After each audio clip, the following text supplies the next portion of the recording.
Babak 361-8 pembunuhan berdarah merugikan yang kuat di Qingshan. Nama, Kaisar Tertinggi Pedang Penulis, Luan Si Kuangdao.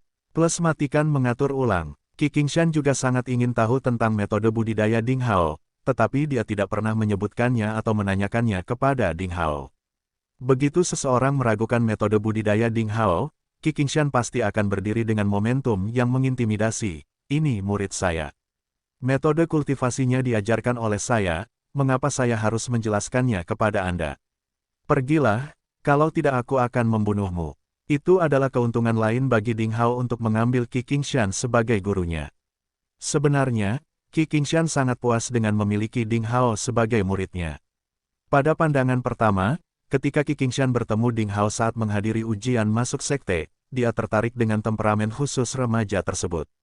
Kata-kata Ding Hao tentang, karena saya menyukai sekte pencari ilmu pedang, yang merupakan omong kosong di mata orang lain, membuat Qi Qingshan, yang telah menari dan bernyanyi di segala cuaca, merasa terkejut dengan kualitas polos Ding Hao. Hampir pada saat itu, Qi Qingshan memutuskan bahwa dia harus menerima remaja itu sebagai muridnya dan membuka kembali puncak yang tersembunyi pedang. Seiring berjalannya waktu, pusaran Qi spiritual semakin mencengangkan, itu hampir seluruhnya menutupi area dalam beberapa ratus mil.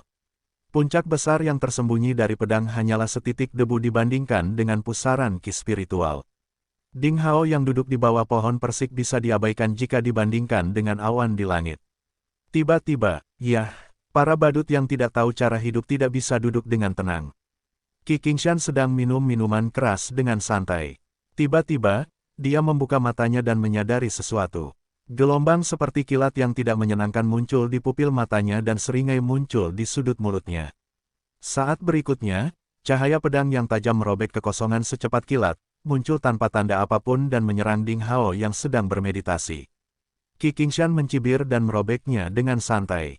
Cahaya pedang di kejauhan tiba-tiba pecah dan menghilang. Setelah berseru, sosok redup yang awalnya bersembunyi di kehampaan tiba-tiba ditarik oleh suatu kekuatan dan muncul dengan panik.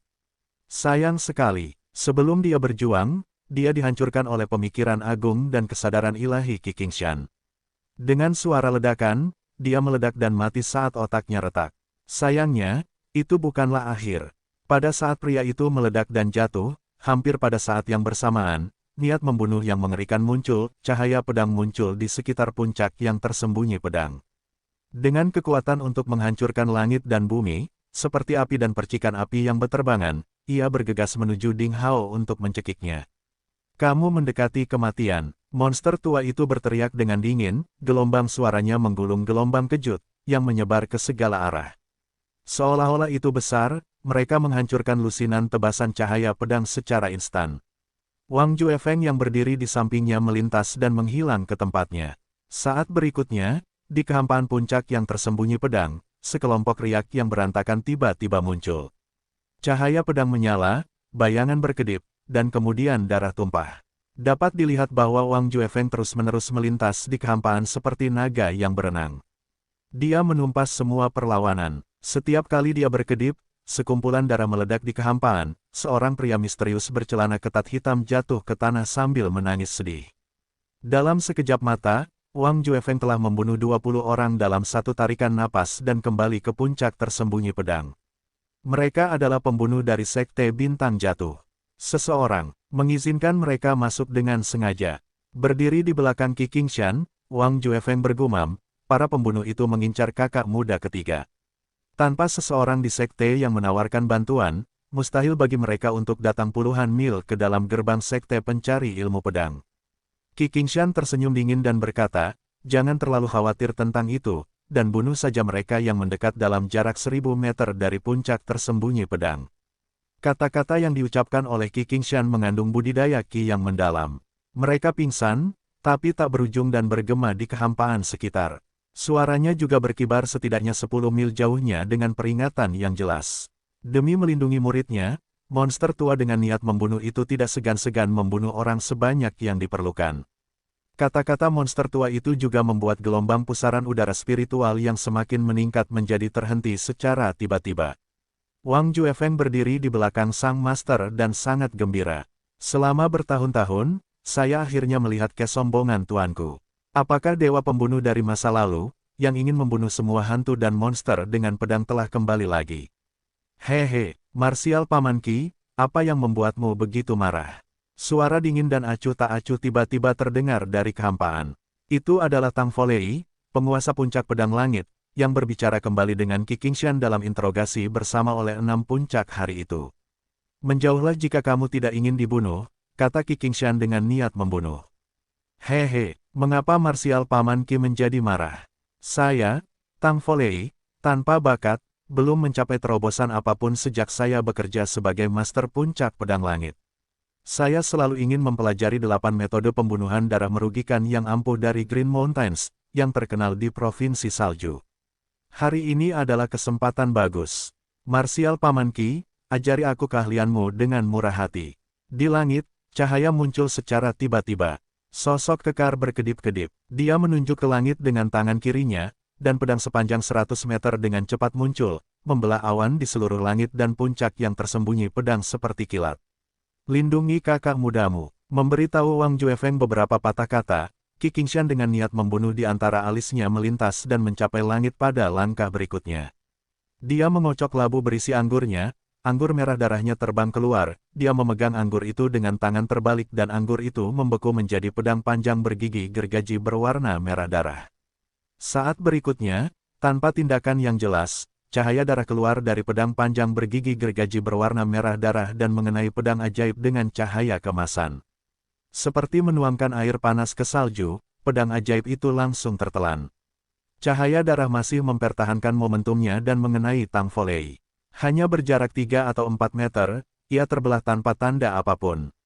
Seperti benang sutra merah pekat, itu berubah menjadi jaring besar dan menutupi sosok kekar Tang Folei di langit. Jaringnya dipelintir sehingga manusia dan lampunya terpotong menjadi potongan-potongan halus dan jatuh ke tanah. Tang Folei, kepala puncak pedang langit, bahkan tidak bisa menahan satu gerakan pun, dan terbunuh. Apakah itu 8 metode pembunuhan darah merugikan yang kuat dari Green Mountains yang legendaris? Tidak ada ekspresi bangga yang terlihat di wajah Qi Qingshan. Dia menghilang dalam kehampaan seperti busa dan saat berikutnya, dia muncul sejauh 100 meter dan mengayunkan pedang gigi gergaji merah panjang yang membeku dari minuman keras di tangannya. Kemudian, ratusan benang sutra merah terlepas. Paman bela diri Qi, 8 metode pembunuhan berdarah merugikan yang kuat di Green Mountains milikmu sepertinya sudah ketinggalan zaman. Hahaha, tindakan seperti itu tidak bisa membunuhku. Suara Tang Folei, yang diduga sudah mati, terdengar di langit. Cahaya keemasan muncul kembali, sosok kekar berkumpul kembali, dan kemudian pita emas tiba-tiba muncul di kehampaan, bertabrakan dengan benang sutra berdarah secara padat, meledak menjadi awan kembang api yang megah. Biarkan aku melihat berapa banyak inkarnasi yang harus kamu lindungi. Qi Qingshan mencibir dan menggoyangkan pergelangan tangannya. Cahaya darah lebih bergejolak, seperti segerombolan lebah di langit, itu menutupi sosok Tang Folei sepenuhnya dan menyerangnya dengan ganas. Bab 362 para pemimpin muncul dalam suksesi, kolam piton ilahi sebuah kecelakaan hebat. Benang sutra berdarah sekali lagi mematahkan pertahanan cahaya pedang emas. Itu seperti jaring raksasa yang dipelintir dan tubuh Tang Folei yang disusun kembali dipotong lagi menjadi seukuran telapak tangan dan jatuh dari langit. Tapi yang jelas, itu adalah inkarnasi lain. Bahkan jika tubuhnya dipotong menjadi jutaan keping, tidak setetes darah pun jatuh. Tidak diketahui bahan apa yang terbuat dari mayat tersebut, anehnya, itu seperti tubuh sungguhan. Haha, marsial Paman Ki, aku hampir menemukan rahasia keterampilan pedangmu. Suara arogan dan dingin Tang Folei kembali lagi, dan suaranya tidak menentu. Qi Qingshan berteriak dengan dingin, cahaya darah di seluruh langit, seperti ikan paus yang menghisap air, berbalik dan jatuh ke pedang panjang dengan minuman keras. Cahaya darah tersebut ternyata adalah cahaya pedang di tangan monster tua itu yang bergerak setelah dipotong dengan kecepatan tinggi. Cahaya pedang dikendalikan sesuka hati seperti benang sutra, berubah secara misterius tanpa alasan. Itu bisa diambil kembali setelah dikirim sehingga itu seperti seni sihir abadi. Pencapaian Qi Qingshan dalam keterampilan pedang telah berkembang hingga tingkat yang luar biasa. Menghadapi niat membunuh yang kejam dari Qi Qingshan, Tang Folei, pemimpin puncak pedang langit, sepenuhnya berada di pihak pertahanan. Dengan 2 jurus, Qi Qingshan membunuh 2 inkarnasi Tang Folei sehingga kerugian Tang Folei semakin besar. Namun, meski dia berada pada posisi yang sangat dirugikan, dia tetap tidak mundur. Karena, wah, cahaya dingin yang dahsyat tiba-tiba meledak kurang dari 10 meter dari Qi Qingshan dan seperti kilat, itu menembus Qi Qingshan dan meledak berkeping-keping. Tubuh Qi Qingshan meledak. Namun, apa yang ditembus cahaya dingin hanyalah bayangan Qi Qingshan. Hampir di saat yang sama, tubuh asli Qi Qingshan sampai di tempat di mana cahaya dingin tiba-tiba muncul. Dia menusuk dan tangisan sedih keluar dari langit, dengan tetesan darah tumpah di langit yang luas. Sosok yang hampir transparan terbang dengan cepat. Qi Qingshan tidak mengejar. Pada saat yang sama, cetakan telapak tangan Qi raksasa turun dari langit seperti cakar dewa dan berguling di atas tempat Ding Hao dari puncak tersembunyi pedang berdiri. Kamu mendekati kematian. Pedang darah bergetar, dan lampu merah di seluruh langit muncul lagi, langsung menelan jejak telapak tangan Qi. Hahaha, banyak sekali orang yang ingin membunuhnya, apakah kamu masih bisa melindunginya? Hahaha, Qi Qingshan, monster tua, hari ini aku akan membunuh muridmu sebelum kamu sehingga kamu bisa merasakan sakitnya tahun itu. Suara dingin tiba-tiba terdengar di kehampaan. Di atas puncak yang tersembunyi pedang, sebuah pembangkit tenaga listrik misterius muncul. Grogi, grogi, grogi, ketegangan, ketegangan, ketegangan. Dengan kekuatannya sendiri, dapatkah Qi Qingshan melindungi Ding Hao melewati kemalangan penghalang surga dan manusia? Siapa pria itu? Mengapa dia begitu sombong sehingga dia ingin dengan berani membunuh Ding Hao yang sedang melewati kesengsaraan untuk melawan sekte pencari ilmu pedang? Ketika Qi Qingshan terjerat, cahaya pedang yang menderu-deru jatuh di puncak yang tersembunyi pedang dan berubah menjadi pembunuh berbaju hitam. Mereka mengepung remaja itu dan mencoba membunuhnya. Remaja itu sedang duduk dengan tenang dan bermeditasi di bawah pohon persik seperti seorang biksu tua. Wang Juefeng memegang pedang ajaib raksasa dengan backhand dan menghadapinya secara langsung dengan niat membunuh di matanya. Di kolam Divine Python di selatan Provinsi Salju. Kolam itu berwarna hijau seperti zamrud hijau besar yang bertatahkan di antara pegunungan. Kolam ular sanca dewa adalah tempat yang terkenal dalam jarak 100 mil, karena di dalam kolam tanpa dasar, sekelompok naga banjir dan iblis besar sedang berdiam. Selama 100 tahun terakhir, jumlahnya telah berlipat ganda. Karena kuat, mereka mendominasi wilayah tersebut.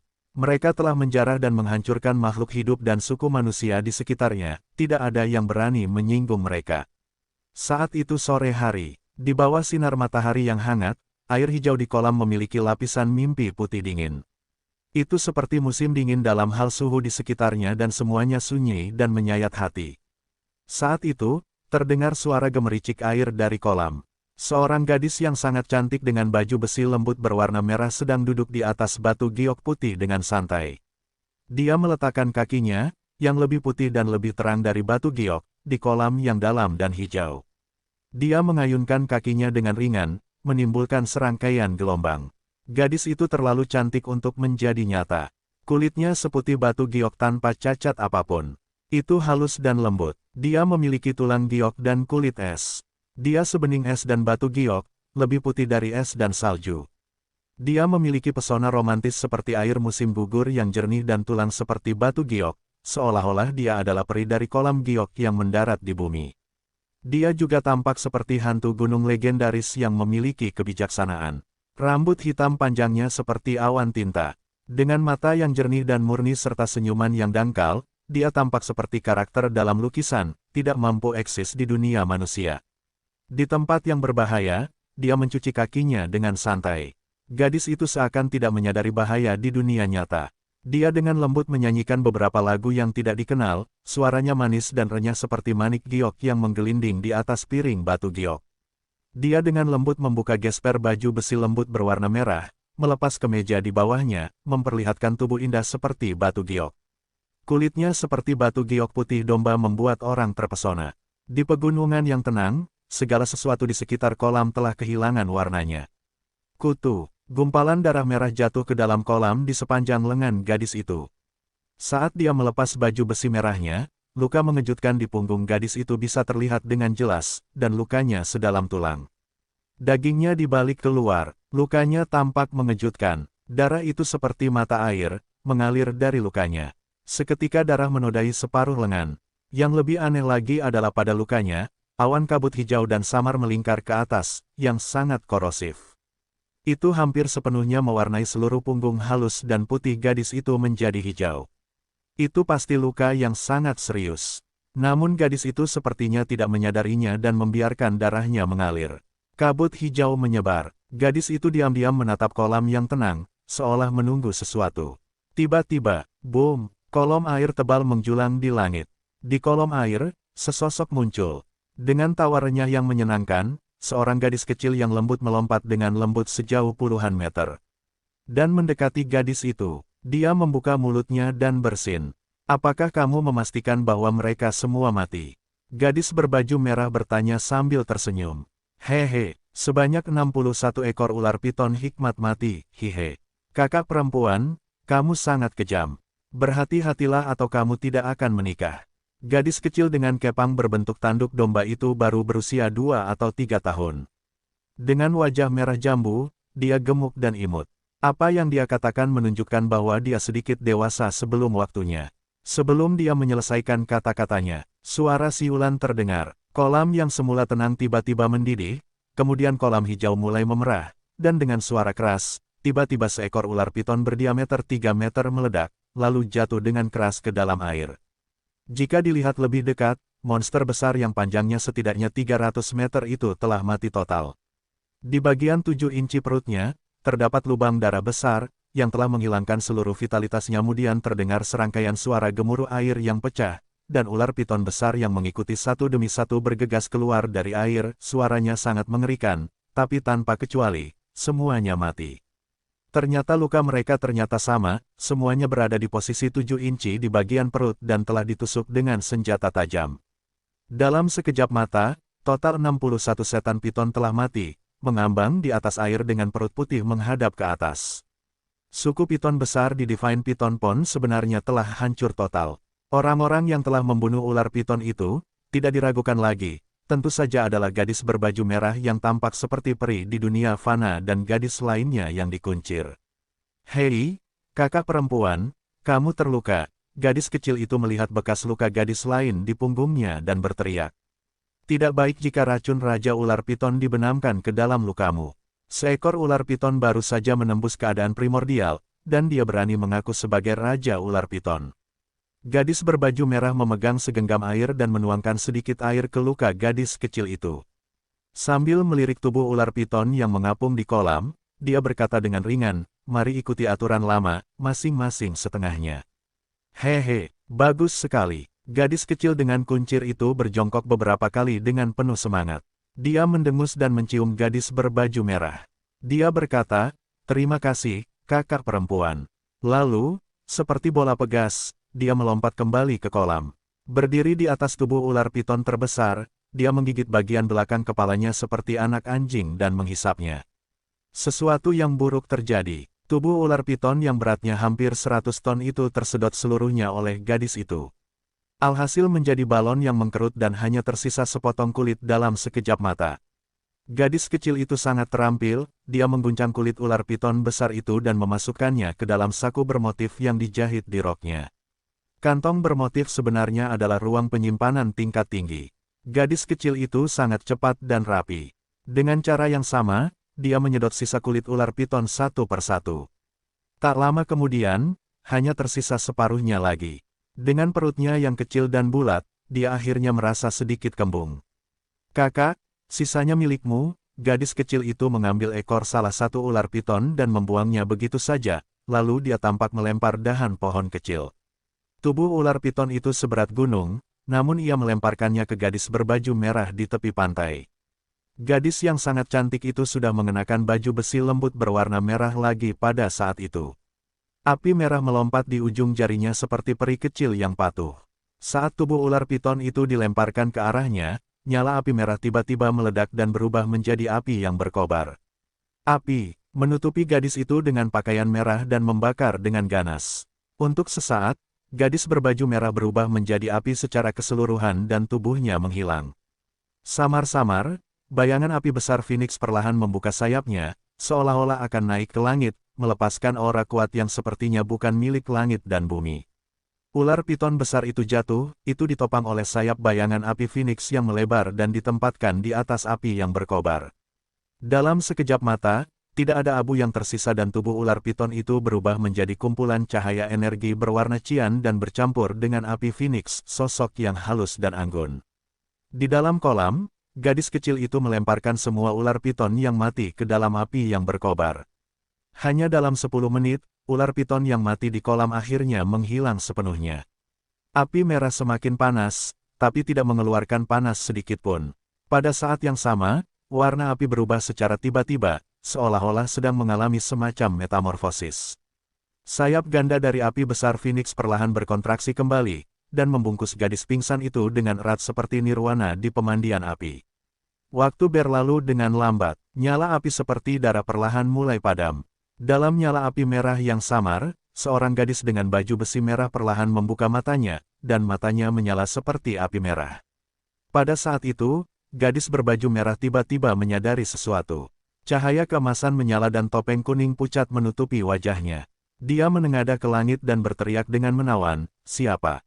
Keluar, kamu benar-benar menemukan keberadaanku." "Ya, menarik. Garis keturunan Dewa Phoenix dari zaman kuno. Apakah kamu gadis Phoenix yang baru saja bangkit?" Suara dingin muncul. Kemudian sosok seputih salju muncul tanpa peringatan 10 meter dari gadis berbaju merah.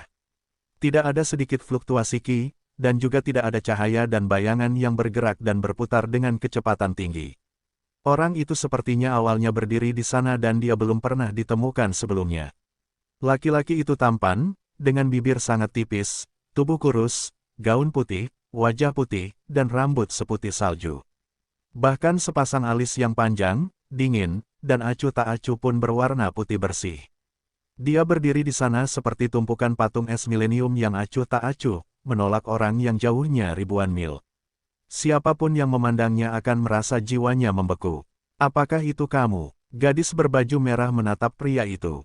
"Anda tahu saya." Tamu tak diundang itu melihat sekilas. Mata gadis cantik berbaju merah menunjukkan niat ironis dan mencibir. Dia berkata, "Anda adalah orang jenius pertama di Provinsi Salju selama ratusan tahun, kamu adalah kepala penerus Akademi Tranquility di masa depan, dan kamu adalah atasan pertama generasi muda di Provinsi Salju, ditambah lagi, kamu adalah keajaiban terkenal Mutianyang. Anda telah mendapatkan reputasi dunia. Bagaimana mungkin aku tidak mengenalmu? Beraninya aku tidak mengenalmu." "Oh," jawab Mutian dan mengangguk. Dia sendiri tidak tahu apa yang dia pikirkan, dan bahkan dia merasa aneh dan mengapa dia benar-benar ingin berbicara dengannya untuk pertama kali dalam hidupnya, meskipun gadis yang berdiri di depannya tidak ramah. Karena dia terbiasa sendirian dan berdiam diri terlalu lama, dia bahkan tidak tahu harus berkata apa. "Namun, kedatanganmu benar." Gadis merah itu tiba-tiba tersenyum. "Apa?" Mutianyang sedikit bingung dan itu adalah pertama kalinya dalam hidupnya. Dia secara tidak sadar merasa tertegun dan langsung menjadi marah. "Brengsek, apa yang salah? Apa yang terjadi padaku hari ini? Saya seharusnya tidak membuat reaksi seperti itu. Sepertinya aku dipimpin oleh gadis itu. Semua orang mengatakan bahwa Anda adalah atasan pertama dari generasi muda di Provinsi Salju. Dengan pedang cepat, kamu tak terkalahkan. Bertemu secara kebetulan lebih baik daripada mengundang. Hari ini aku bertemu denganmu secara tidak terduga, jadi aku harus belajar beberapa gerakan darimu." Gadis yang sangat cantik itu melambai dan sarung pedang besar muncul.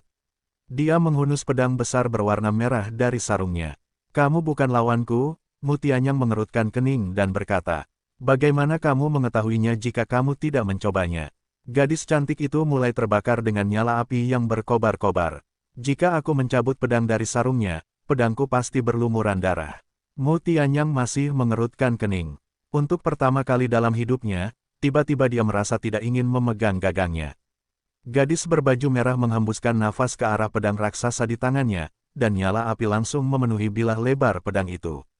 Dia tersenyum dan berkata, "Jika aku mencabut pedangku dari sarungnya, pasti ada noda darahnya juga." Mutianyang mengerutkan kening lebih erat. Dia berkata, "Wanita, aku tidak dapat menemukan alasan untuk membunuhmu, jadi sebelum aku menghunus pedangku, tinggalkan tempat ini."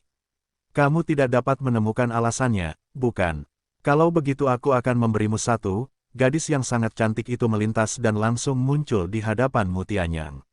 Dia dengan cepat mengulurkan pedang apinya tanpa henti dan mencibir, "Saya wanita Ding Hao, dan apakah alasan itu meyakinkan Anda untuk menghunus pedang? Apa katamu?" Suara dingin Mutianyang datang dari belakang gadis cantik berbaju merah. Beberapa saat yang lalu, dia telah menghindari pedang api, dan berpindah ke sisi lain dalam sekejap. Pada saat yang sama, dia memegang pedangnya erat-erat, dan dia mencabut separuh pedangnya dari sarungnya. Tapi tanpa diduga dia tidak mencabut seluruh pedangnya. "Saya mengatakan bahwa saya adalah wanita Ding Hao." Pedang raksasa berwarna merah darah menggantikan jawaban gadis berbaju merah. Dia memotong pinggang Mutianyang. Gelombang udara yang tak terlihat terpisah. Semua batu dan pohon raksasa dipotong menjadi dua secara diam-diam seperti pedang yang dituju. Dengan benturan, pepohonan tiba-tiba terbakar. Mutianyang melompat ke samping. Dia mencabut pedang panjangnya dari sarungnya lebih dari 1 inci. Tapi pada saat itu, tiba-tiba sesuatu yang tidak terduga terjadi. Aura sekilas yang tak terlihat menyapu kehampaan seperti angin sepoi-sepoi yang tak terlihat. Baik gadis yang sangat cantik maupun Mutianyang tiba-tiba mengubah wajah mereka, meskipun mereka memiliki kekuatan yang luar biasa. Mereka melihat ke arah barat laut pada saat yang bersamaan. Itu adalah arah dari Sekte Pencari Ilmu Pedang. Apakah seseorang sedang mengalami kesengsaraan? Kesengsaraan untuk menjadi Grandmaster Primordial, siapa yang memiliki momentum sebesar itu? Mutianyang merasa terkejut. Aura ini, pasti kakak senior Hao. Gadis berbaju merah akhirnya tahu, ketika merasakan aura yang sangat familiar itu. Saudara senior Hao lah yang mencoba memperjuangkan alam Grandmaster Primordial. Tapi di sini setidaknya 6.000 mil jauhnya dari Sekte Pencari Ilmu Pedang. Mengapa udara spiritual langit dan bumi terpengaruh? Kakak perempuan, Anda benar, itu benar-benar aura pria itu. Gadis kecil Ding-Ding mengangkat hidungnya yang kemerahan dan mengendus-endus di kehampaan, memberikan jawaban yang positif. Kemudian dia mengerutkan kening dan berkata, "Namun, semuanya menjadi agak rumit. Tampaknya beberapa orang tidak ingin orang itu berhasil memperjuangkan primordialnya dan mencoba membunuhnya. Ya, adegannya rumit. Ah, aku merasa sakit kepala. Benar-benar sakit kepala." Ding-Ding tidak bisa merasakan. "Pergi." Xie Jiyu, gadis berbaju merah, mengubah wajahnya secara drastis dan harus menyerah pada tantangan di hadapannya. Dia melintas dan berubah menjadi nyala api yang mengalir, melarikan diri ke barat laut. "Hei, wajah putih kecil, apakah kamu juga menyukai kakak perempuanku?" "Hehe, akui saja, saya dapat melihatnya. Kalian juga sama saja ketika melihat wanita cantik. Tapi kamu harus bekerja keras, kekasih kakak perempuanku adalah Ding Hao, dan dia sangat kuat." Gadis kecil Ding-Ding mengedipkan mata ke arah Mutianyang dengan nakal, lalu melompat dan terbang ke langit. Mengikuti Xie Jiyu dari dekat, dia menghilang di kejauhan. Mutianyang memegang pedang yang terhunus dari sarungnya di tengah jalan, diam-diam tetap di tempatnya. "Ciang, pedang panjang itu terselubung." Jika seseorang melihat adegan itu, dia pasti akan merasa kaget. Sejak dia tampil pertama kali di depan umum, si ajaib Mutianyang sangat kejam dan tanpa ampun, tapi dia menjadi berhati lembut saat itu. Dia meletakkan pedangnya kembali ke sarungnya, setelah ditarik setengahnya, itu adalah pertama kalinya dalam hidupnya. Apakah dia wanita Ding Hao? Mutianyang menghembuskan udara kotor dengan ringan saat dia melihat ke tempat di mana cahaya aliran api merah menghilang di kejauhan. Lengkungan aneh muncul di sudut mulutnya. Dia bergumam, "Wanita yang menarik. Dia berani menantangku." Ding Hao, orang yang tidak dikenal itu, tidak berani datang sendiri. Dia meminta seorang wanita untuk meminta bayaran untuknya. "Hehe, aku akan mengambil semua yang kamu miliki dan tidak terkecuali wanitamu."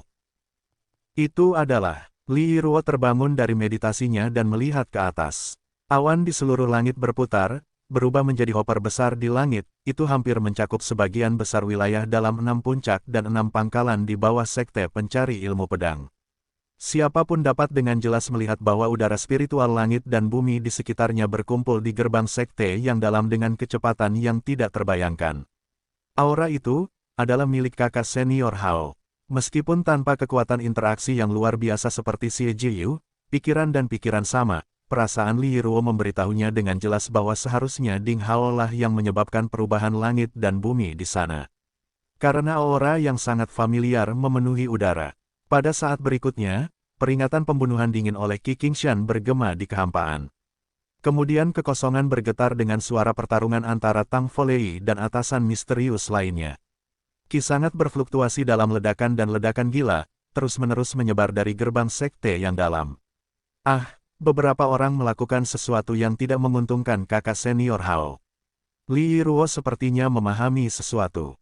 Wajah kecilnya yang cantik dan lembut tiba-tiba menjadi pucat. Dia jelas tahu bahwa dia tidak bisa melibatkan dirinya dalam pertempuran seperti itu, kecuali dia berlari ke puncak pedang air dengan marah. Tuan Puncak, Master Puncak Luo, menguasai. Li Yiruo berteriak panik. Dalam situasi seperti itu, hanya penguasa puncak pedang air yang memiliki kekuatan untuk melibatkan dirinya dalam pertarungan mistis untuk membalikkan situasi pertarungan. Ketika Li Yiruo tiba di puncak pedang air setelah berlari dan melihat sosok yang dikenalnya itu, dia tidak dapat menahan tangisnya dan berlutut di belakang guru puncak Luo, memohon dengan seluruh kekuatannya, "Guru, tolong ambil tindakan. Bangunlah, anakku." Puncak Master Luo menghela nafas. Dia berbalik dan mengangkatnya. Dia mengusap noda air matanya dengan lembut. Gadis yang sangat cantik di hadapannya adalah salah satu murid favoritnya yang baru direkrut. Gadis itu sedikit bangga, tapi dia berpikiran murni, teguh dalam tekad untuk belajar seni bela diri dan merupakan batu giok yang layak diukir.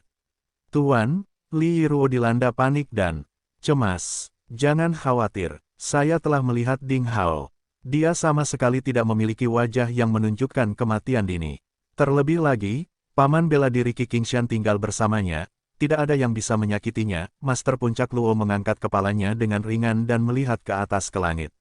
Dia berkata, "Kejadian ini, banyak orang telah merencanakannya sejak lama. Ding Hao adalah salah satu tautan penting. Bahkan aku tidak bisa melibatkan diri di dalamnya, karena..." Saat dia berbicara, Master Puncak Luo tiba-tiba mengangkat tangannya dan memukul telapak tangan yang kuat. Sebuah cetakan pohon palem air besar berwarna biru muncul dengan suara keras dari puncak pedang air.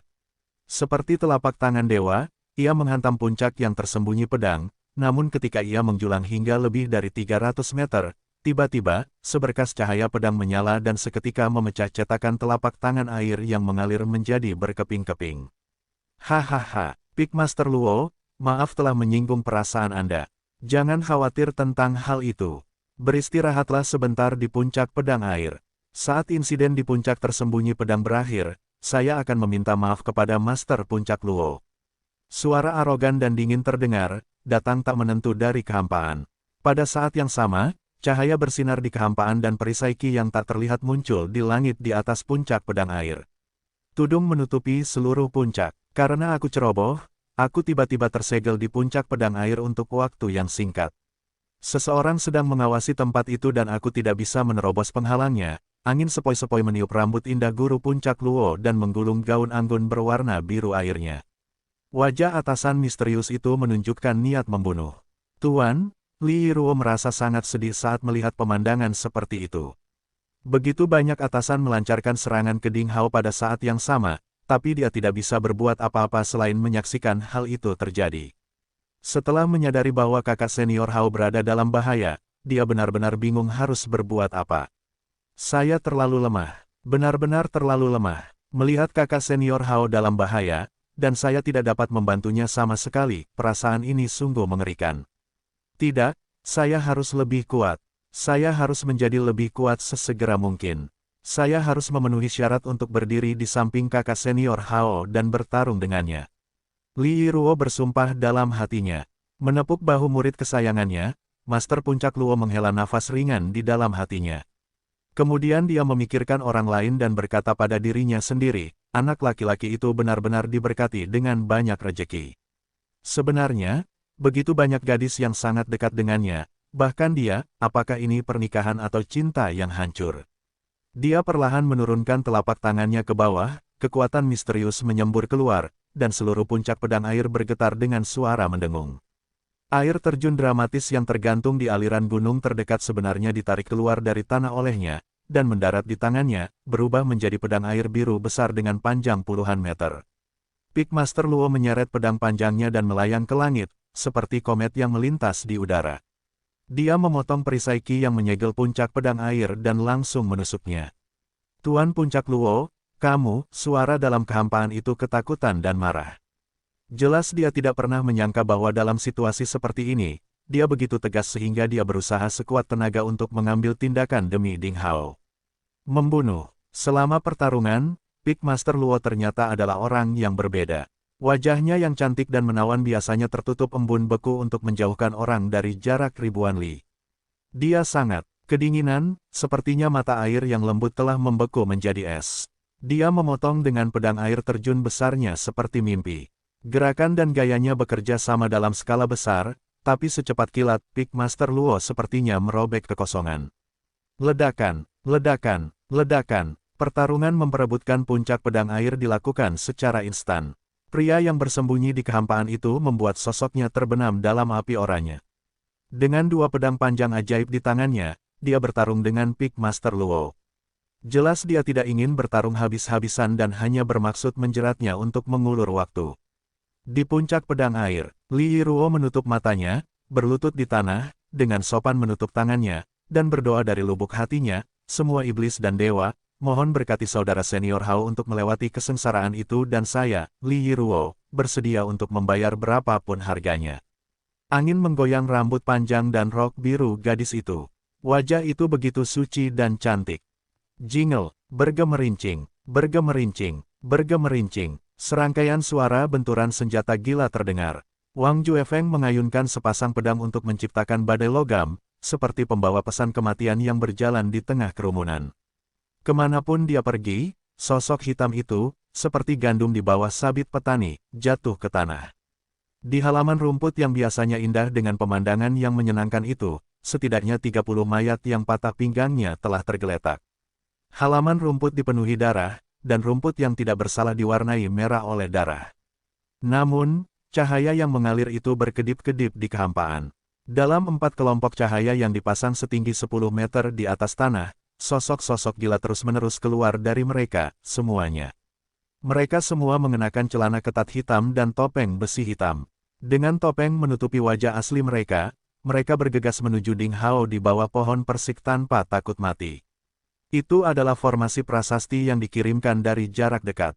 Isolasi sihir yang dilakukan di gerbang sekte pencari ilmu pedang dapat dihindari sehingga formasi prasasti dapat dikirim ke tempat itu. Pesan yang terungkap dari formasi tersebut membuat seluruh orang menggigil, meskipun tidak dingin ketika mereka memikirkannya sedikit. Bunuh dia, jangan biarkan dia berhasil melewati kesengsaraan. Kami hanya punya satu kesempatan. Untuk tuan kita. Berbagai teriakan dan teriakan tak ada habisnya. Wang Juefeng mencibir tanpa mengucapkan sepatah kata pun. Trik kekanak-kanakan itu hanya untuk menciptakan kebingungan. Tidak ada orang dengan niat membunuh yang akan meneriakkan klaim seperti itu untuk mengungkap identitasnya.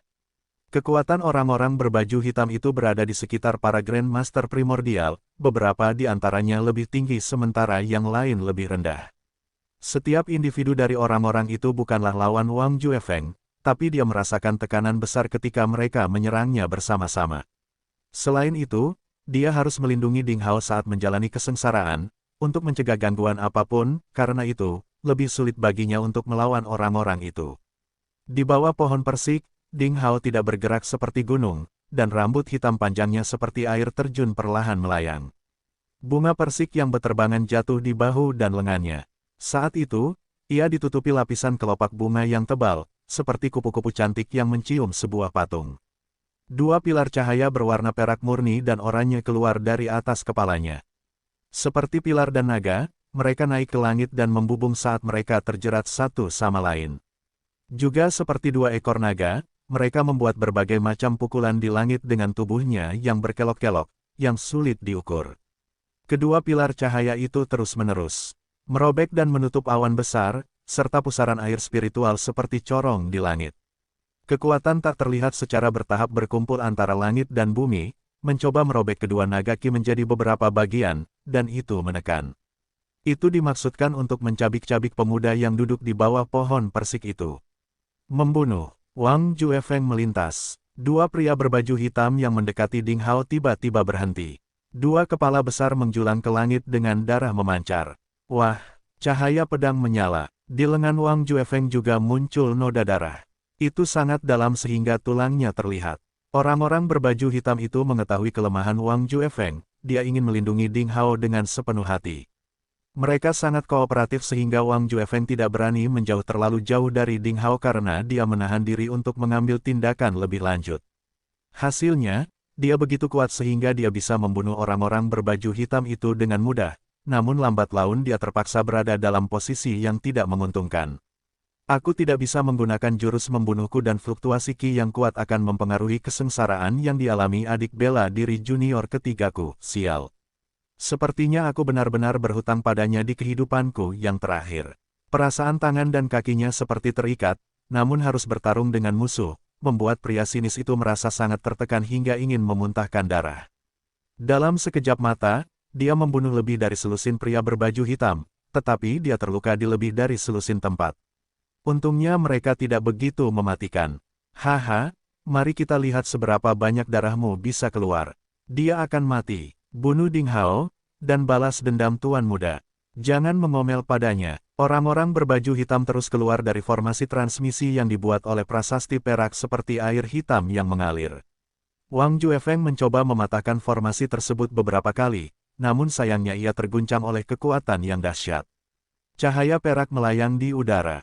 Senjata tersembunyi ditembakkan oleh pria berbaju hitam. Orang-orang itu tidak lagi mendekati Ding Hao untuk bertarung, mereka hanya menembakkan senjata tersembunyinya dari jarak jauh untuk mengganggu Ding Hao. Pria sinis itu merasa dirinya hampir dipermainkan sampai mati. Pada saat itu, seekor kucing putih gemuk mengambil langkah dan berjalan keluar dari rerumputan di kejauhan. Meong, apa yang sedang terjadi? Kenapa banyak sekali tamu di Pik? Hai, mengapa mereka berkelahi? Siapakah pria-pria sembunyi-sembunyi berbaju hitam itu? Kucing gemuk Evil Moon juga memiliki ekor binatang tak dikenal di mulutnya. Dia mengunyahnya dan menatap apa yang terjadi di hadapannya. Pria sinis yang terlibat dalam pertarungan sengit tidak memperhatikannya. Namun, beberapa pria berbaju hitam terdekat merasa takut. Kucing gemuk itu seperti hantu dan mereka tidak menyadarinya sebelumnya. Ketika kucing gemuk itu membuka mulutnya, mereka menyadari bahwa kucing itu dapat berbicara.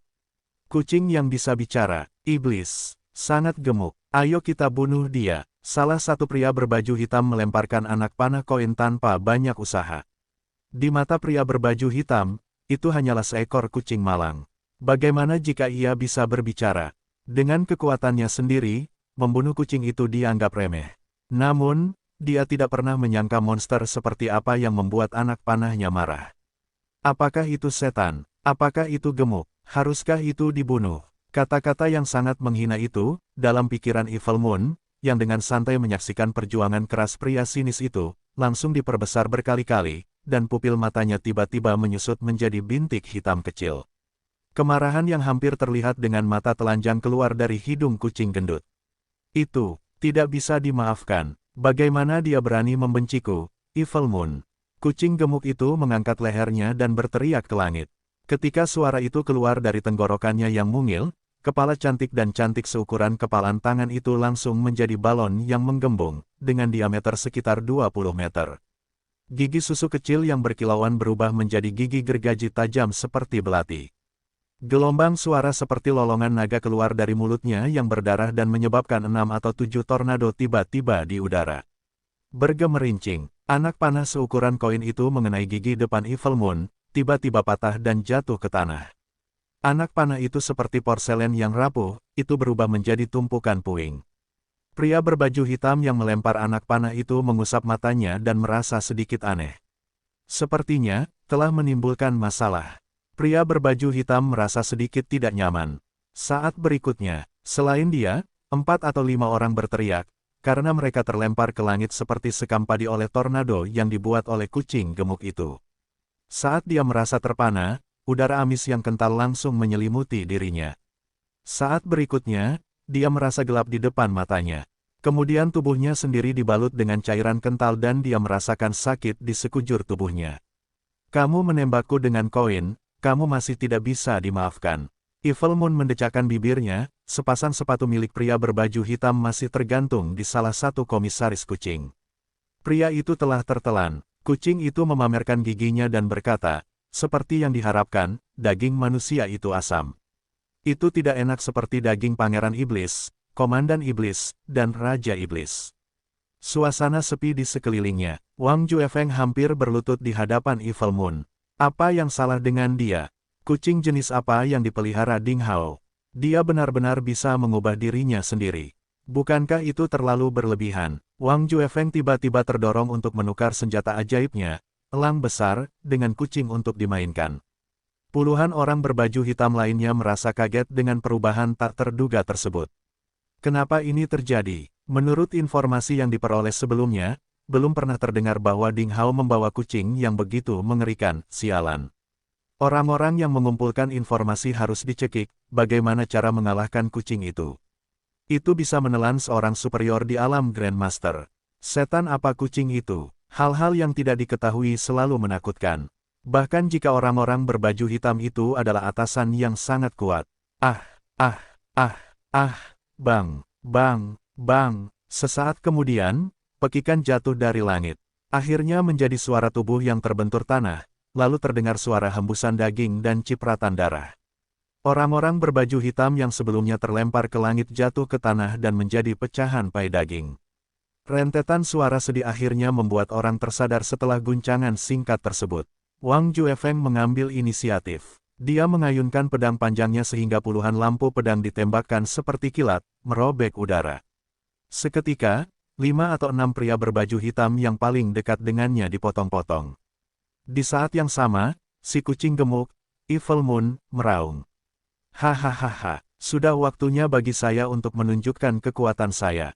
Evil Moon menggelengkan kepalanya dan kepala serta tubuhnya membengkak, berubah menjadi monster raksasa setinggi 60 meter. Dia menjentikkan ekornya yang berbulu. Kucing itu menyapu 5 pria berbaju hitam dengan ekornya seperti tiang, ketika sudah terlambat bagi mereka untuk menghindar. Orang-orang itu dipecah-pecah dan dibuang. Seketika keadaan berbalik. Mengapa? Benda-benda berkilau itu nampaknya sangat lesat. Evil Moon sedang bersenang-senang. Ketika dia menundukkan kepalanya, dia melihat formasi prasasti yang mengirimkan beberapa pria berbaju hitam. Dia menamparkan formasi dengan cakarnya dan formasi itu langsung dihancurkan. Kegentingan. Sebagai pecinta kuliner super, kucing gendut ini biasa mengambil beberapa pelat dasar logam yang dilengkungkan dengan tulisan dan memasukkannya ke dalam mulutnya, lalu mengunyahnya seperti kacang. Ia berkomentar sambil makan, tidak ada rasa. Begitulah, agak sulit. Wang Juefeng mengerutkan kening. Lebih dari sedikit sulit. Pelat dasar logam yang digunakan untuk mengukir prasasti formasi umumnya dicampur dengan bahan sihir langka, sehingga kemantapan formasi transmisi dapat terjamin. Wang Juefeng menyerang formasi prasasti dengan gerakannya, tapi dia gagal membubarkannya. Tanpa diduga, kucing gemuk itu melumpuhkannya dengan cakarnya dan bahkan menelan formasi tersebut.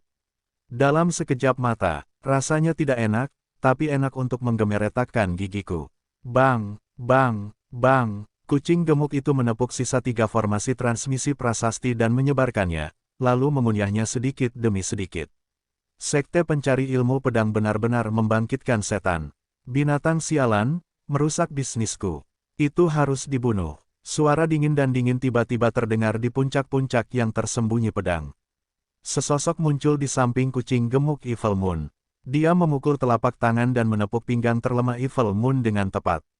Di udara, ia bersiul. Kekuatan telapak tangan terlalu kuat, seperti gelombang dahsyat yang mengalir seketika. Ledakan, bulan jahat seperti gunung kecil dihantam dari tanah. Di bawah serangan mendadak seperti itu, seluruh tubuh kucing itu menunjukkan setengah lipatan yang mengejutkan, hampir 180 derajat. Semua tulangnya patah, hanya tersisa daging dan kulitnya. Orang dengan luka seperti itu, bahkan jika itu adalah atasan di tingkat raja bela diri, tidak dapat bertahan. Sudah terlambat bagi Wang Juefeng yang ketakutan untuk menyelamatkan kucing itu.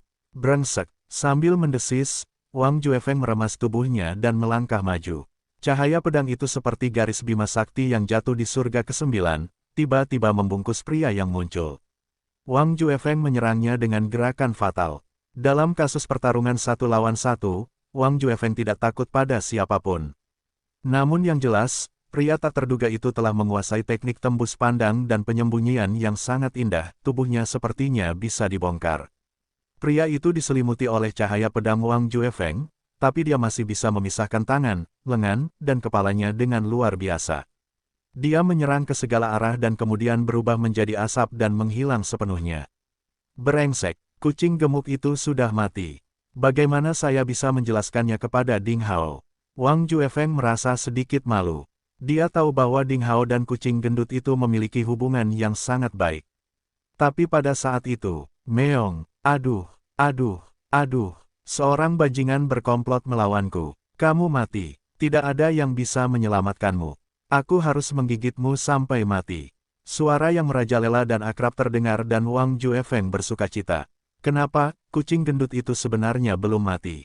Jika ditengok ke belakang, terlihat, tubuh besar Evil Moon, seperti kandung kemih babi yang bocor, langsung menyusut dan kembali ke ukuran normalnya.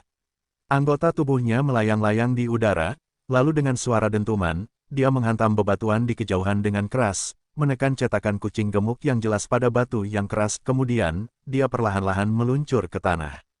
Kekuatan yang sangat besar itu, seperti lautan luas, bahkan jika lawannya adalah master di alam Grand Master Primordial, dia juga akan langsung dibom. Luar biasa, tidak ada luka sedikit pun yang menimpa kucing gendut itu, sebenarnya, tidak satupun rambut putihnya rontok. Aku akan bertarung denganmu. Saat jatuh ke tanah, Evil Moon langsung kabur. Dia berteriak dengan liar, berubah menjadi kilat perak, dan bergegas menuju kehampaan di sisi kiri. Meong. Kucing gemuk itu meraih sesuatu dengan cakarnya dan cipratan darah berjatuhan dari udara. Wang Juefeng langsung mengerti apa itu, dia melintas dan muncul di sebelah Evil Moon. Dengan cahaya pedang yang tiada habisnya, dia segera memotong tempat di mana darah itu jatuh. Bergemerincing, bergemerincing, bergemerincing, bergemerincing, serangkaian percikan api meledak di udara. Bunyi benturan logam tak henti-hentinya, bagaikan hujan yang menerpa daun pisang. Cahaya pedang terpotong dengan jelas di udara, tapi seperti memotong baja, dan selalu ada percikan api. Seperti riak-riak akibat batu yang dilemparkan ke dalam air, sosok yang menjulang perlahan-lahan hilang dengan cara diguncang. Meong, aku akan menggigitmu sampai mati. Evil Moon yang gila dan marah bertarung semakin cepat. Pada awalnya, dia baru saja menghasilkan serangkaian bayangan putih di udara, kilat putih terus berlanjut, dan pada akhirnya, cahaya putih yang hampir tak terlihat. Cahaya itu mengelilingi pria misterius itu. Bakat pencarian Evil Moon yang menakutkan membantunya untuk selalu menemukan sosok pria misterius itu untuk pertama kalinya. Pria itu menyembunyikan dirinya sepenuhnya di dalam kehampaan beberapa kali dan menghindari serangan mematikan Wang Juefeng. Namun saat ini, dia telah ditangkap oleh Evil Moon dengan cakarnya, sehingga dia mengungkap keberadaannya tanpa ketegangan apapun. Ah, bajingan sialan itu. Pria misterius itu ketakutan sekaligus marah. Dia tidak pernah menyangka seekor kucing gemuk bisa mengetahui di mana dia bersembunyi. Akhirnya, seorang lelaki tua kurus, berjubah hitam, berjanggut dan berambut abu-abu, serta ekspresi marah, terpaksa muncul dari kehampaan. Pria itu sangat kurus hingga seperti tiang bambu dengan pakaian. Dia tidak memiliki otot wajah sama sekali, seperti kerangka dengan lapisan kulit. Dengan mata yang dalam, dia seperti hantu. Sepasang sarung tangan senjata ajaib hancur dan tulang putih serta darahnya terlihat. Itu kamu, seperti yang diharapkan, kata pria sinis itu, karena dia mengenal pria itu. Dia adalah salah satu tetua di Sekte Bintang Jatuh dan ayah dari orang bermata satu yang telah dibunuh oleh Ding Hao, di reruntuhan sekte pada zaman kuno di Pegunungan Batu Barat. Nama panggilannya adalah Bloody Butcher, seorang pria kejam yang membalas dendam atas keluhan terkecilnya. Tapi pada saat itu, jelas si penjagal berdarah tidak punya kekuatan. Dia dipaksa menunjukkan bentuk fisiknya oleh seekor kucing dan identitas aslinya telah terungkap. Jadi dia benar-benar dikalahkan. Sejak saat itu, dia harus menghadapi pembunuh yang tak ada habisnya dari Sekte Pencari Ilmu Pedang, dan itu berarti dia pada akhirnya akan menghadapi jalan buntu. Di seluruh provinsi salju, tidak ada seorang pun yang masih hidup setelah dia memaksa masuk ke puncak Sekte Pencari Ilmu Pedang yang tersembunyi dan melakukan kekerasan. Kamu benar-benar tidak tahu apa arti kematian. Anda bisa berperilaku seperti seorang tiran di dunia luar, tetapi Anda sebenarnya berani datang ke Sekte Pencari Ilmu Pedang untuk membunuh orang. Sekarang kamu akan mati dengan kematian yang tidak terlalu serius. Pria sinis itu mendengus. Segera setelah dia melambaikan tangannya, seekor elang hijau misterius yang terbang di kehampaan menjerit dan mendarat di punggungnya, menggoyangkan sayap pedangnya, dan dalam serangkaian suara gesekan logam, sayapnya berubah menjadi dua sayap pedang besar, yang terpasang ke punggungnya. Hei, kamu punya sayap. Meong, semuanya, datang, dan lihatlah manusia burung itu, teriak si kucing gemuk Evil Moon tanpa prinsip moral. Pria sinis itu tersandung dan hampir terjatuh. Apakah aku manusia burung? Jangan hentikan aku. Saya harus membunuh kucing gendut itu. Mengapa saya tidak membiarkan penjagal berdarah membunuh kucing gendut itu seperti ular beludak? Penjagal berdarah menyadari bahwa situasinya tidak menguntungkannya. Dia ingin melarikan diri tanpa mengucapkan sepatah kata pun dengan membenamkan dirinya dalam kehampaan. Pria sinis itu berteriak. Kedua sayap di punggungnya memiliki panjang lebih dari 20 meter ketika direntangkan. Dia mengibaskan sayapnya dengan ringan dan tiba-tiba berada di hadapan penjagal berdarah. Cahaya pedang di seluruh langit melesat keluar dari sayap pedang dan sepenuhnya memblokir ruang di sekitar 10 meter. Mengapa kamu ingin membunuh kami semua? Ding Hao membunuh anakku. Tidak bisakah aku membalaskan dendamnya? Penjagal berdarah tidak bisa lagi menyembunyikan dirinya dan wajah kurusnya menunjukkan kengeriannya. Sementara dia berbicara dengan marah. Dia adalah ahli pembunuhan. Dia pandai melakukan serangan diam-diam dengan menyembunyikan dirinya dan memperhatikan kejutan. Dalam pertarungan jarak dekat dengan senjata pendek, dia sama sekali bukan lawan Wang Juefeng. Wang Juefeng, pria sinis, dulunya adalah salah satu dari jade ganda di puncak tersembunyi pedang. Putramu pantas dibunuh. Kamu juga pantas dibunuh, katakan padaku pengkhianat yang membimbingmu ke gerbang sekte pencari ilmu pedang dan aku akan membunuhmu secepatnya. Pria sinis itu memegang pedang tanpa ampun. Ada hutang darah yang besar antara sekte bintang jatuh dan sekte pencari ilmu pedang. Kematian Ma Yifei terkait dengan sekte bintang jatuh. Terlebih lagi, ayah penjagal berdarah dan putranya bukanlah orang baik sama sekali. Mereka telah melakukan kejahatan pembunuhan, pembakaran, perampokan dan penganiayaan sehingga kejahatan mereka tidak dapat ditebus. Saat itu, penjagal berdarah mampu memimpin sejumlah besar pembunuh ke dalam gerbang dalam sekte pencari ilmu pedang, dan dia telah melakukan kejahatan mematikan. Sementara itu ada beberapa pengkhianat yang membantu penjagal berdarah dan rekan-rekannya. Pria yang sinis itu harus tegar. Dia tidak membunuh penjagal berdarah sekaligus untuk mendapatkan informasi berguna darinya. Hehe. Saya bukan anak berusia 3 tahun. Biarkan aku pergi dulu dan aku akan memberitahumu siapa pengkhianat di sekte pencari ilmu pedang. Penjagal berdarah melihat secercah harapan dan mencoba menawar. Pria sinis itu mengerutkan kening. Tapi pada saat itu, wah, cahaya perak muncul tanpa tanda apapun. Itu menembus penjagal berdarah dari belakang dan keluar dari dada. Kekuatan mengerikan itu hampir menghancurkan lebih dari separuh tubuh secara instan. Udara sedingin es yang mengerikan telah meledak dan dalam sepersekian detik si penjagal berdarah itu membeku. Sebuah instalasi. Dia hanyalah seorang tukang daging yang penuh dengan kejahatan. Bunuh saja dia. Saudara bela diri senior Wang, kamu sangat bertele-tele. Kenapa kamu banyak bicara dengannya? Suara Ding Hao terdengar di kejauhan. Cahaya perak kepunahan ternyata adalah senjata ajaib es misterius khas Ding Hao dengan tulisan dalam karakter Cina.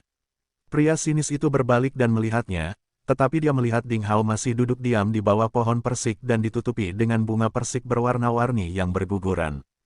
Kepingan salju kristal bersisi 6 dan seukuran telapak tangan berputar seperti penjaga setia, menutupi Ding Hao dan seluruh pohon persik sepenuhnya. Dua awan ki yang berbentuk kolom dan seperti naga naik ke langit, terhubung ke corong awan besar di langit. Udara spiritual yang pekat yang terlihat dengan mata telanjang datang. Corong awan itu sangat besar sehingga hampir menutupi seluruh langit. Udara spiritual diproyeksikan melalui bagian bawah corong awan dan membungkus Ding Hao. Sebaliknya, Ding Hao sekecil sebutir pasir di sungai Gangga, sebutir pasir kuning di gurun yang luas. Di depan keajaiban langit, Ding Hao hampir bisa diabaikan. Bahkan gugusan awan terkecil dari udara spiritual di langit 10 juta kali lebih besar dari Ding Hao.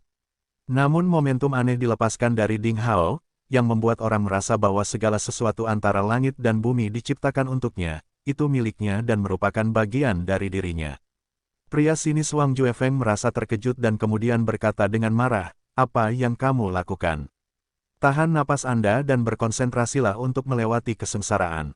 Kita tidak punya banyak waktu, beraninya kamu memberikan perhatian pada hal lain. Apakah kamu mendekati kematian?" Bagi seniman bela diri manapun yang ingin mencapai alam Grandmaster primordial, melewati masa kesengsaraan tampaknya sama pentingnya dengan reinkarnasi kedua. Itu bukan hanya karena dia tidak bisa ditebus jika dia gagal. Yang paling penting, dalam proses kesengsaraan yang berlalu, energi yang dia serap antara langit dan bumi, durasi kesengsaraan yang berlalu dan wawasannya dari semua itu menentukan potensi dan prospek budidayanya, setelah memasuki alam Grandmaster primordial. Bagi seorang seniman bela diri, melewati kesengsaraan adalah proses terlahir kembali. Selama proses itu, gangguan merupakan kesalahan besar. Jika seniman bela diri tidak berhati-hati, dia akan merasakan penyesalan seumur hidup. Selama waktu persiapan yang jarang terjadi sebelum melewati masa kesusahan besar, Ding Hao berani bergerak dan dia benar-benar mendekati kematian. Ding Hao terkait dengan masa depan puncak tersembunyi pedang, bahkan sekte pencari ilmu pedang. Namun dia keras kepala dan tidak tahu bagaimana bermartabat. Wang Juefeng benar-benar ingin menyeret Ding Hao dan memukulnya dengan baik. Meong, baru saja kerangka kurus itulah yang diam-diam menyerangku. Meong, hahaha, sepertinya kamu tidak bisa bergerak. Kenapa kamu tidak lari? Meong, haha, sekarang kamu sudah mati. Evil Moon menutup mulutnya dengan cakar depannya. Kemudian, dia melompat ke tubuh penjagal berdarah yang membeku, mengangkat kakinya dan kesal tanpa mempertimbangkan bayangannya sama sekali. Melihat pemandangan itu, pria sinis itu menggigil dan merasa jijik. Dia bersumpah bahwa dia tidak akan memprovokasi kucing gemuk jahat itu lagi di masa depan. Meong, tiba-tiba aku ingin tidur. Di mana saya harus tidur? Si kucing gendut Evil Moon menjadi offline sepenuhnya. Jelas, dia benar-benar keluar dari suasana tegang di sekitarnya. Dia melihat sekeliling dengan santai dan tanpa beban. Kemudian dengan mata berbinar, dia melanjutkan dengan gaya catwalk. Kucing gendut, kenapa? Tunggu, kucing brengsek, kamu mau kemana? Pria sinis itu memandang kucing gemuk itu dengan heran dan dia tiba-tiba berjalan menuju Ding Hao. Bajingan, saat ini, Ding Hao berada pada saat kritis dan dia tidak boleh diganggu oleh benda asing. Jika bukan karena Ding Hao yang memulai kesengsaraannya, Wang Juefeng akan memiliki keinginan untuk menebang pohon persik agar bunga persik yang berguguran tidak mengganggu Ding Hao, tetapi kucing gendut itu sedang berjalan menuju Ding Hao pada saat itu. Sayangnya sudah terlambat bagi pria sinis itu untuk menghentikan kucing gendut itu, karena ia tampaknya berjalan dengan santai. Sebenarnya dia secepat cahaya putih yang mengalir. Seketika dia mendekati Ding Hao, lalu seperti biasa, dia melompat ke bahunya dan membungkus dirinya dengan rambut Ding Hao, kemudian, ia menutup matanya dan mendengkur. Pria sinis itu tampak ketakutan dengan pemandangan seperti itu. Bagaikan hati yang berjalan di ujung pedang. Untungnya selama seluruh proses, aura Ding Hao sangat stabil tanpa ada fluktuasi sama sekali. Jelas dia sama sekali tidak terpengaruh oleh kucing gendut itu. Di langit, Qi Qingshan bertarung dengan 3 atasan misterius lainnya. Seperti Wang Juefeng dulu, untuk mencegah Ding Hao diganggu, Qi Qingshan harus menahan diri untuk tidak mengambil tindakan yang lebih besar terhadap mereka, sehingga dia tidak bisa mengerahkan seluruh kemampuannya. Tapi dia sudah menjadi terkenal sejak lama dan sebagai master yang berpengalaman dia benar-benar ahli hingga mencapai puncak. Meski begitu, dengan kekuatannya sendiri, dia sepenuhnya menekan Tang Folei dan atasan lainnya. Ledakan, di langit, petir merah tiba-tiba merobek awan dengan diameter 5 hingga 6 meter. Sangat mempesona sehingga orang tidak dapat melihatnya secara langsung. Itu tampak seperti pedang tajam berwarna merah, dibungkus dengan plasma tebal. Itu meledak dan menebang sosok Qian di bawah pohon persik. Momentum yang luar biasa dan menakutkan tercipta secara tiba-tiba, antara langit dan bumi. Akhirnya, kesengsaraan telah dimulai. Untuk sementara, semua pertikaian di sekitar mereka berhenti. Kekuatan surga sangat menarik. Bahkan para master seperti Qi Qingshan dan Tang Folei harus menjauh dari pusat corong awan dan udara spiritual yang sangat besar. Jika tidak, begitu mereka terkontaminasi kesengsaraan, mereka akan membangkitkan karma internal mereka sendiri, dan dalam kondisi tanpa persiapan apapun, mereka akan menghadapi bahaya kematian. Di bawah tatapan orang-orang, kilat menyambar. Plasma merah membungkus Ding Hao sepenuhnya dan cahaya menyilaukan hampir menelan seluruh halaman di puncak tersembunyi pedang. Ledakan, seluruh puncak yang tersembunyi pedang hampir berguncang pada saat itu, dan gunung besar yang mengambang di kehampaan bergetar dan runtuh. Kekuatan kesengsaraan itu seperti serangan yang dilancarkan oleh seorang Grandmaster. Secara teoritis, kesengsaraan dari Grandmaster Primordial seharusnya tidak memiliki kecenderungan seperti itu. Apakah itu karena metode kultivasi aneh yang diadopsi oleh kakak muda ketiga selama kultivasinya? Pria yang sinis itu terkejut dan sudah mundur dari area tersebut. Meski begitu, energi mengerikan yang terkandung dalam petir merah memaksanya untuk terus melawan sambil melangkah mundur. Getaran gunung itu perlahan berhenti. Kolom plasma merah menghantam Ding Hao, dan setelah beberapa saat, perlahan menghilang. Postur jongkok Ding Hao muncul di hadapan orang-orang. Plasma merah berkeliaran di Ding Hao, dan bahkan kilat berkedip di rambutnya. Kelopak bunga persik menghilang, namun pohon persik di sekitarnya tidak rusak sama sekali. Bunga persik masih indah, dahannya bergoyang, namun kelopaknya berguguran lagi. Namun lebih dari itu, seluruh halaman rumput hancur total oleh energi plasma. Rerumputan pendek berubah menjadi abu terbang, dan tanah setebal 3 chi di tanah dihancurkan menjadi bubuk, memperlihatkan tanah di bawahnya. Itu seperti logam hijau dengan cahaya redup. Meo, kucing gendut Evil Moon menjerit sedih dan mengeluarkan asap tebal dari mulutnya. Benda itu tergeletak di bahu Ding Hao. Tentu saja, mustahil baginya untuk menghindari serangan petir. Tubuh gemuk itu hampir terpanggang menjadi minuman bersoda. Bulu putihnya berubah menjadi hitam, dan ekornya tegak. Matanya normal dan penuh kebingungan setelah baru bangun tidur. Apa-apaan ini? Saya tidak memprovokasi siapapun, dan apa yang terjadi? Bagaimana rasanya aku tersambar petir? Boom! Pada saat berikutnya, pilar plasma perak lainnya dihasilkan di tengah corong awan langit, dan seperti pedang ajaib yang tajam, ia ditebas. Kesengsaraan kedua, intensitasnya mirip dengan yang pertama. Satu-satunya perbedaan adalah plasma berubah. Warna dari merah menjadi putih keperakan pada saat itu. Ding Hao sekali lagi disambar petir secara tidak sengaja. Gelombang tebal seperti plasma memancar ke segala arah dalam bentuk cair. Saat melintas, bebatuan pecah dan rumput terbakar menjadi abu. Kelompok energi yang terlihat, dengan Ding Hao sebagai pusatnya, melonjak dan memancar ke segala arah. Itu menyebar ke segala sesuatu antara langit dan bumi dalam jarak 1000 meter. Ketika plasma tersebar, tubuh Ding Hao masih kecil, tetapi masih tidak bergerak. Kesengsaraan yang mengerikan itu tampaknya tidak menimbulkan terlalu banyak masalah baginya. Bahkan jubah hijaunya masih utuh. Saat itu hanya merugikan si kucing gendut, Evil Moon. Meong, kenapa aku lagi? Evil Moon berkata dan mengeluarkan plasma perak dari mulutnya. Itu diselimuti oleh petir seperti es. Ia mengguncang tubuhnya dengan marah dan kemudian bulu hitamnya menjadi putih dan kental lagi sehalus air. Kucing gemuk itu memandang ke langit yang berangsur-angsur berubah menjadi corong awan oranye besar dan meraung. Meong, beranikah kamu datang lagi? Sebelum ia menyelesaikan kata-katanya, boom, lalu terdengarlah 4 dentuman mengerikan dari langit. Seluruh langit berubah menjadi oranye dan perak pucat. Kekuatan vital langit dan bumi yang luar biasa menyebar dalam proporsi yang mengerikan. Kemudian, pilar plasma oranye dan perak jatuh dengan cepat ke arah Ding Hao. Meong, tidak, saat kucing gemuk itu menjerit, semua plasma mengerikan itu jatuh di samping Ding Hao. Dalam sekejap, seluruh puncak yang tersembunyi pedang hampir menjadi lautan plasma. Petir oranye dan perak terjalin erat seperti sepasang kekasih. Suara plasma menutupi suara antara langit dan bumi. Bahkan orang-orang yang berada beberapa kilometer jauhnya pun dapat merasakan rambut dan tubuh mereka dipenuhi listrik statis. Hisapan kuat datang dari puncak tersembunyi pedang yang menarik batu, pohon kuno, dan sungai ke sana. Situasi ini aneh. Saya belum pernah mendengar bahwa itu akan menghasilkan plasma 2 warna ketika seseorang mengalami kesengsaraan, kata Wang Juefeng dan dia berlari 3 km dari plasma, memegangi Wang Feng yang berkepala botak dan ketakutan. Jika pria sinis itu tidak membawanya keluar tepat waktu, pria botak malang itu kemungkinan besar akan tersambar petir. Di langit puncak yang tersembunyi pedang, Qi Qingshan yang mabuk sedang menghadapi 3 sosok yang tidak jelas. Kelainan kesengsaraan membuat keempat atasan itu waspada. Bagaimanapun, prestise surga tidak dapat diprediksi. Seharusnya itu adalah metode budidaya aneh Hao yang memiliki Qi es dan api. Hal itu mengarah pada kesengsaraan yang aneh ini sudah terjadi yang ketiga kalinya.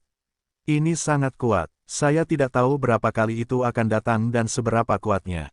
Qi Qingshan sangat menghargai murid barunya. Ledakan. Dalam sekejap mata, terdengar beberapa suara berurutan dari langit. Ketika semua orang melihat ke atas lagi, mereka terkejut. Petir jingga dan petir perak telah menyatu sempurna yang kemudian berubah menjadi petir. Itu seperti lautan tak berujung yang mengambang di kehampaan, mengumpulkan ki spiritual dari langit dan bumi. Jadi, kekuatannya menjadi lebih besar. Ada aura mematikan yang terpancar darinya. Di bawah, Ding Hao masih terbungkus petir yang tak ada habisnya. Jeritan kucing gendut, Evil Moon, terus-menerus datang dari petir. Beberapa kilatan petir menyambar dari lautan guntur seperti banyak anak panah yang menelan Ding Hao. Dengan baik, kesengsaraan yang tidak normal, dan 2 kali, suara Tang Folei datang dari langit.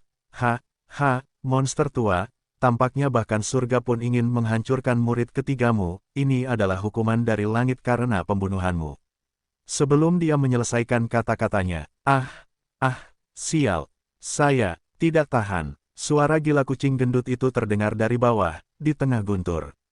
Sebuah kepala besar bergerak dan petir yang menyelimuti puncak tersembunyi pedang tiba-tiba berkumpul, lalu ditarik ke kepala. Setelah itu, kepala kucing itu muncul. Ia membuka mulutnya yang besar dan menyedot semua petir ke dalam mulutnya. Guntur kesengsaraan antara langit dan bumi terhenti sesaat karena perubahan mendadak itu. Apa-apaan ini? Biarkan saya menunjukkan sesuatu kepada Anda, atau Anda akan menganggap saya penurut, teriak kucing gemuk itu. Giginya penuh dengan kilat. Terlebih lagi, beberapa kilatan petir yang bergerak di sekitarnya membuatnya terlihat sedikit kuat. Tapi semua orang yang melihat pemandangan itu tersentak. Monster macam apa itu? Bagaimana ia bisa menelan kesengsaraan guntur? Bahkan seorang Grandmaster hebat pun tidak akan berani menelan guntur seperti itu. Karena organ dalam manusia selalu lebih rentan dibandingkan kulit dan tulang, pikir mereka. Setelah guntur menghilang, Ding Hao terungkap. Dia masih duduk di bawah pohon persik, tak bergerak seperti batu. Tidak ada bekas luka di tubuhnya. Apalagi rerumputan di sekitarnya dalam jarak 10 meter masih rimbun dan pohon persik bergoyang anggun. Namun, 10 meter jauhnya, tanah terpotong oleh petir yang mengerikan dan tidak ada rumput atau pohon yang tersisa. Melihat dari jauh, Ding Hao tampak sedang duduk di pilar hijau. Benarkah petir yang kuat itu tidak mengancam Ding Hao sama sekali? Bagaimana dia masih memiliki kekuatan untuk melindungi vegetasi dalam jarak 10 meter? Orang-orang memikirkan hal ini dan semua orang takut memikirkan hal itu. Potensi dan kekuatan para pejuang dapat dilihat dari kekuatan Tribulation ketika mereka melewatinya. Potensi Ding Hao sangat besar, yang telah ditunjukkan sebelumnya. Seperti yang diharapkan semua orang, petir tak berujung saat itu jauh melampaui kekuatan petir ketika prajurit umum mencapai Grandmaster Primordial. Bahkan mengancam atasan di ranah Grandmaster Agung, apalagi Ding Hao yang merupakan junior yang baru mencapai tahap Grandmaster Primordial. Bagaimana dia bisa begitu santai? Apalagi yang terjadi pada kucing itu. Ia berjongkok di bahu Ding Hao. Itu seharusnya dilindungi oleh kekuatan Ding Hao. Mengapa tersambar petir, padahal vegetasi di sekitarnya masih utuh? Misteri-misteri muncul di benak orang-orang. Semua itu terjadi hanya dalam sekejap mata. Setelah jeda, guntur di langit seakan terganggu oleh provokasi kucing gendut itu. Dengan ledakan itu, ia menghantam dengan keras dan langsung menutupi seluruh puncak yang tersembunyi pedang. Pada saat yang sama, semburan niat membunuh yang mengerikan tiba-tiba muncul dari kehampaan. Itu seperti bahan beton yang menutupi Qi Qingshan. Qi Qingshan menghindar dengan cepat dan hanya meninggalkan bayangan di sana. Hampir di saat yang bersamaan, kilatan cahaya pedang tak kasat mata menghancurkan bayangan itu sepenuhnya. Kemudian atasan tersembunyi lainnya tiba-tiba menggerebeknya. Pada saat yang sama, Tang Folei dan 2 atasan misterius lainnya juga mulai menyerang. 4 helai Qi dengan kekuatan mengerikan yang menyebarkan awan menyerang Qi Qingshan bersama-sama. Suara yang dihasilkannya bahkan menutupi suara kilat dan guntur. Qi Qingshan diliputi olehnya. Kamu bersembunyi seperti tikus yang pemalu. Itu benar-benar merendahkan statusmu. Anda berkumpul di sini untuk membunuh saya, bukan? Ayolah, aku akan memberimu kesempatan hari ini. Ayo bertarung di langit. Qi Qingshan tertawa terbahak-bahak. Dia dengan mudah menghilangkan niat membunuh dengan kilatan lampu merah. Dia berubah menjadi kilatan cahaya yang mengalir dan terbang menuju langit atas. Cahaya yang mengalir itu seperti gunting besar yang memotong awan besar dan meninggalkan jejak menakjubkan di langit. Tang Folei melirik ke puncak tersembunyi pedang yang diselimuti petir dan berteriak, "Pergi!" Lalu dia bergerak dan juga berubah menjadi kilatan cahaya yang mengalir, terbang ke arah Qiqingshan. Ki di sekitarnya bergerak. 5 atau 6 kilatan cahaya berhenti sejenak dan kemudian memecahkan kehampaan saat mereka mengejarnya. Wang Juefeng melihat ke arah hilangnya banyak ahli, dan dia tidak mengejar. Dia sangat percaya diri pada tuannya. Lebih penting lagi, dia harus tinggal di sana dan melindungi Ding Hao yang sedang mengalami kesengsaraan. Dengan kekuatan lembut, dia mengirim Wang Feng yang botak ke langit ke pegunungan di bawahnya, keluar dari zona berbahaya. Kekuatan pria botak itu terlalu lemah, dia menjadi beban bagi Wang Juefeng. Kesengsaraan sedang berlangsung. Kilatan petir yang tak berujung terus berkumpul, menutupi seluruh langit sekte pencari ilmu pedang. Guntur dan kilat dipenuhi dengan kekuatan yang mengerikan, setelah dicurahkan, seluruh sekte pencari ilmu pedang mungkin akan sangat menderita. Saat berada di sekte, banyak murid memandang dengan takjub melihat semua itu. Mereka bertanya-tanya senior mana dari sekte yang akan mengalami kesengsaraan seperti itu, yang menimbulkan kelainan yang begitu mengerikan. Apakah itu kepala Li Jianyi dalam kesengsaraan kaisar bela diri? Mereka pikir. Pilar Ki oranye dan perak yang mewakili kekuatan Ding Hao agak redup namun kuat berbeda dengan lautan awan dan guntur. Mereka melayang-layang di lautan petir, seperti seekor naga yang menjungkir balikkan sungai dan lautan. Kemudian mereka digabungkan menjadi berbagai bentuk. Meskipun keadaan Ding Hao dalam plasma tidak dapat dilihat, hanya dari fakta bahwa 2 kilatan Ki masih utuh, Ding Hao untuk sementara aman. Namun, Wang Juefeng tidak berani gegabah. Kepergian Tang Folei dan yang lainnya tidak berarti Ding Hao aman. Situasi ini sudah lama diharapkan dan dipersiapkan oleh semua pihak. Sebagai orang yang cerdik, Tang Folei pasti akan membunuh Qiqingshan sebagai balas dendam atas gurunya. Selain itu, dia tidak akan pernah melepaskan Ding Hao yang kemungkinan besar akan mengancam statusnya di masa depan. Tang Folei akan membasmi seluruh puncak yang tersembunyi pedang termasuk aku. Wang Juefeng berpikir, pada saat itu, awan yang menjulang tinggi dan lautan petir yang mencakup radius 25 atau 30 km, tampaknya sosok luar biasa lainnya akan muncul. Suara yang sedikit mengapresiasi terdengar di sekitar Wang Juefeng. Wang Juefeng menyipitkan matanya. Itu adalah lukisan, salah satu dari 3 pakar penegakan hukum di Tranquility Academy. Buku, pedang, dan lukisan, bertarung sampai akhir dunia. Sejak lukisan muncul, 2 buku, dan pedang, yang tersisa pasti telah mencapai puncak tersembunyi pedang juga. Dikatakan bahwa ketiganya telah pergi ke gerbang sekte pencari ilmu pedang untuk membunuh Ding Hao dan membalas dendam kepada gadis berambut perak, Lucian. Hari itu, mereka kembali mendapat kesempatan. Tampaknya mereka telah berkolusi dengan tikus tanah di sekte pencari ilmu pedang, jika tidak, mereka tidak mungkin diam-diam pergi ke tepi sekte. Tentunya dia adalah junior yang berani memprovokasi Mu Tianyang. Ini cukup menarik. Intensitas kesengsaraan telah mencapai setengah dari intensitas kesengsaraan yang dialami Mu Tianyang yang berusia 11 tahun. Suara lain terdengar. Itu adalah sosok yang diselimuti kabut hitam, yang berbicara dengan suara yang bagus. Dia tampak seperti seorang pemuda. Kabut hitam di sekelilingnya membara seperti peradangan hitam. Anehnya, ia mendesis di kehampaan, seolah-olah daging sedang mendesis di atas panggangan. Terlebih lagi, ruang dan cahaya di sekitarnya terpelintir olehnya. Itu juga merupakan tuan muda yang luar biasa. Sayangnya, orang jenius seperti itu ditakdirkan untuk jatuh. Suara lain terdengar. Seorang pria muda yang lembut melangkah keluar dari penghalang kehampaan dan perlahan muncul di samping lukisan.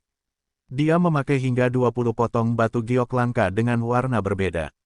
Pria tampan itu mengenakan jubah, memegang kipas lipat yang terbuat dari batu giok di tangannya.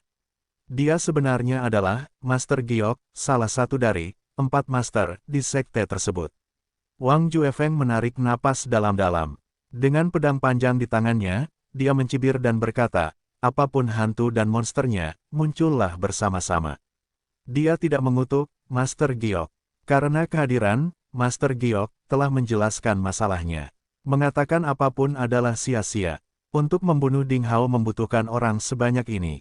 Mengatakan, lukisan, dengan arogansi, sebagai bagian dari Akademi Ketenangan, sekte yang mendominasi di Provinsi Salju, dia tampaknya tidak mau menunggu.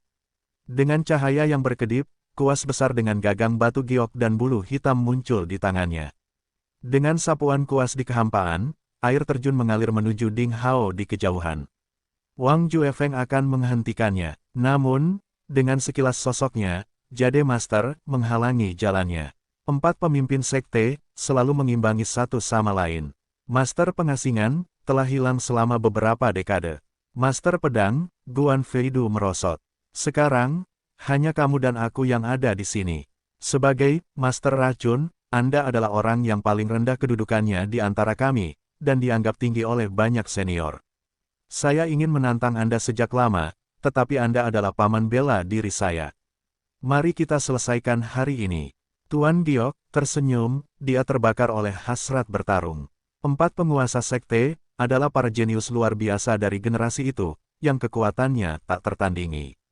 Mereka punya kelebihan masing-masing. Tidak ada seorang pun yang mengetahui bahwa mereka akan tumbuh dengan cara yang berbeda. Hanya Jade Master yang berbakat dan tertarik pada kekuasaan. Namun dia selalu ingin bertarung dengan 3 lainnya, dia gagal melakukannya.